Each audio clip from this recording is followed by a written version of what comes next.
Forget gurus. Forget anyone claiming to be an online business expert without going through the challenges of entrepreneurship themselves. The Real Money, Real Business podcast is here to prove the best insights in online business comes from your fellow online business builders. We dig into stories of entrepreneurs selling their business on the Empire Flippers marketplace so that you can learn how they made their business profitable, how they overcame obstacles, and what lessons they learned in their online journey. If you want to take your business and your knowledge to the next level, you've come to the right podcast. Let's get started.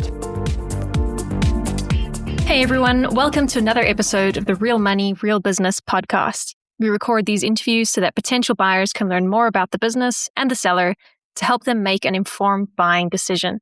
If you would like to learn more about this business, including details like what type of business it is, how much revenue and profit it makes, and all of the assets included with the business, simply visit empireflippers.com/marketplace and search for this business's listing number, which you can find in the video thumbnail and in the description. Or if you're watching this on YouTube, you can click the link in the description to go straight to the listing. So without further ado, let's get into this interview. First up, let's learn a little bit about you. Can you tell us about your background in building and running online businesses? I started this business when I noticed in US how well selling, and I also noticed that in Europe there was not much competition, or at least not many people sell them through Facebook ads. So I decided to test it. The test was successful and I got the first batch, and I was just scaling from that point on, slowly at the beginning, and then I ramped it up obviously during the Q4. Running this online business, I designed it to be very profitable. So cash flow is important to me, and profit, high margins, that was extremely important to me, because this business was not like, I was not in love with the product. I was just in love with the opportunity that the product brought, and that's why I designed the entire business that way, to be like a small team, high margins.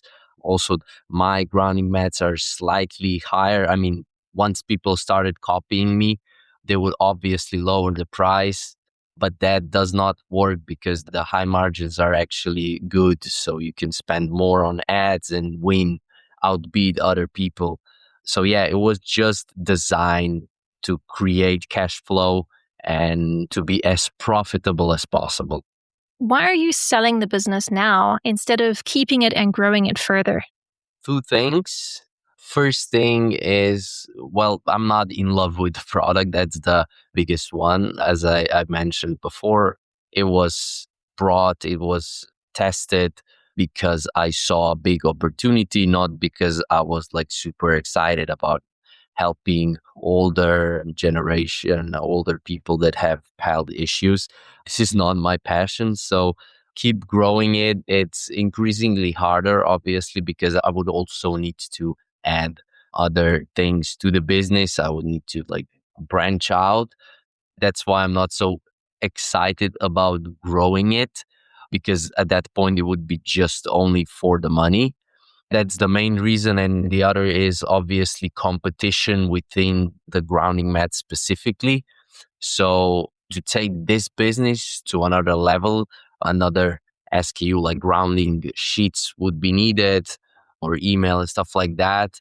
And at the moment, I just would rather focus on a business that I am really excited about.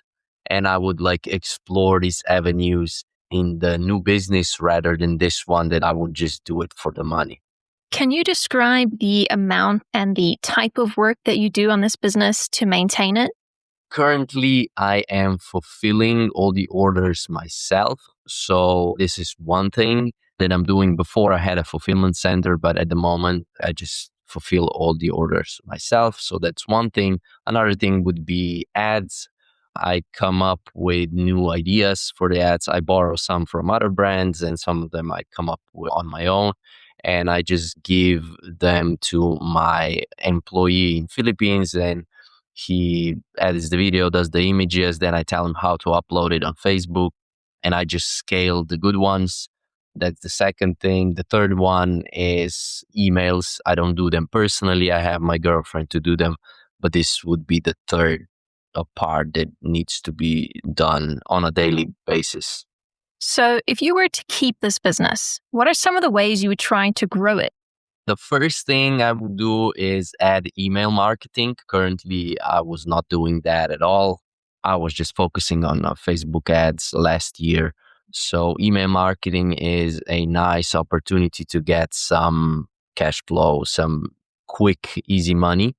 Another big one would be then, of course, adding an extra SKU, some new products, maybe multiples, but the big one is, of course, grounding sheet. So grounding sheets are actually like the biggest product that is selling in this space in US. And in Europe, I have noticed that people would scaling grounding sheets through Facebook yet. The problem with grounding sheets is they are like 3 to 10 times more expensive than grounding mats when we're talking about the stock price.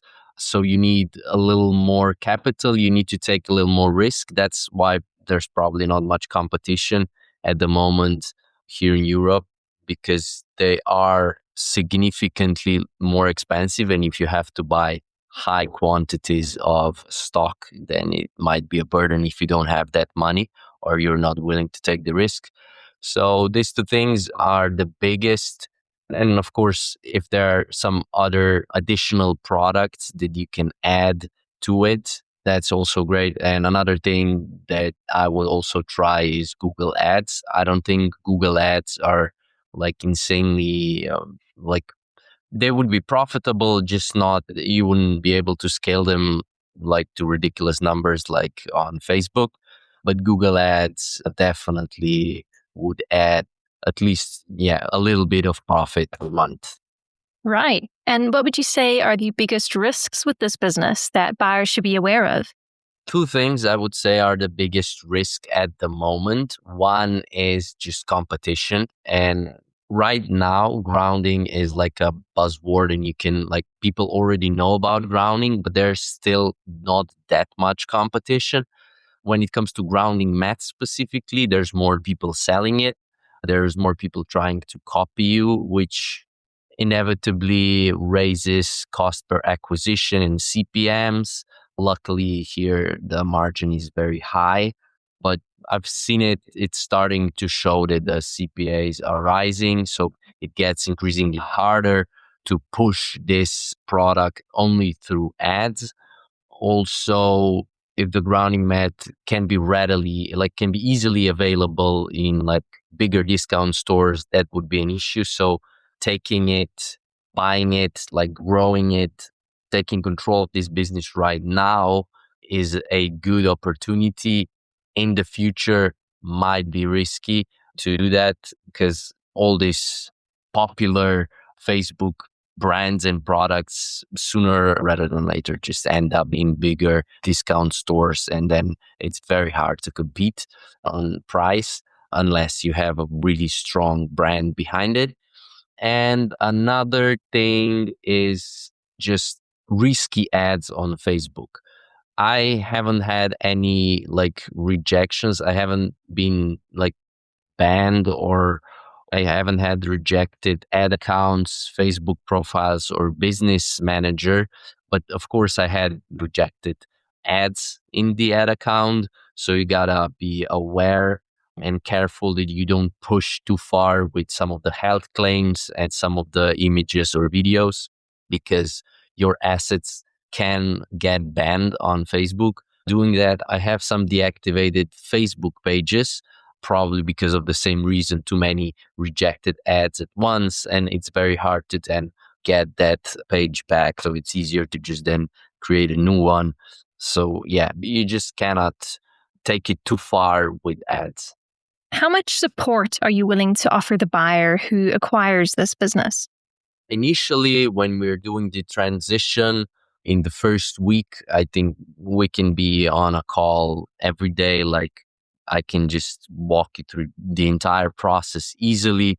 I would say for the first month, we can be in contact daily. Of course, some days I'll be unavailable, but most of the time we can schedule calls. If there are any issues, if there are any questions, I'll be available pretty much all the time. And then I would say for the next 6 months, so I can be a consultant, so to speak, once a week, we can hop on Zoom for an hour and you can ask me any questions or ask me what I would do in a certain situation, since I know the business really well and I know the entire area, the entire idea behind the business in US and here in Europe.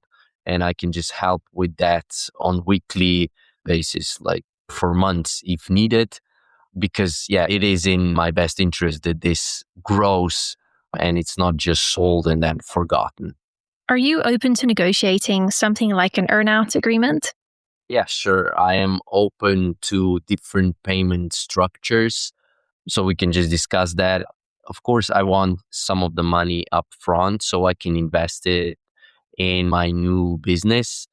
But I'm totally down for splitting the final payment throughout months, or paying it after certain milestones are reached, so that it's easier for you as a buyer to just make that purchase. And then also it's much easier to grow the business if you don't have to spend so much money up front on the business itself.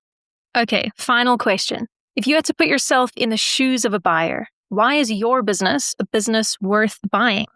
I think this business is worth buying mainly because I haven't touched many of the areas that a lot of profit is still available, like email, like Google Ads, but mainly because the big thing are grounding sheets, at least in US, but here in Europe, there's still a big gap in the market when it comes to that.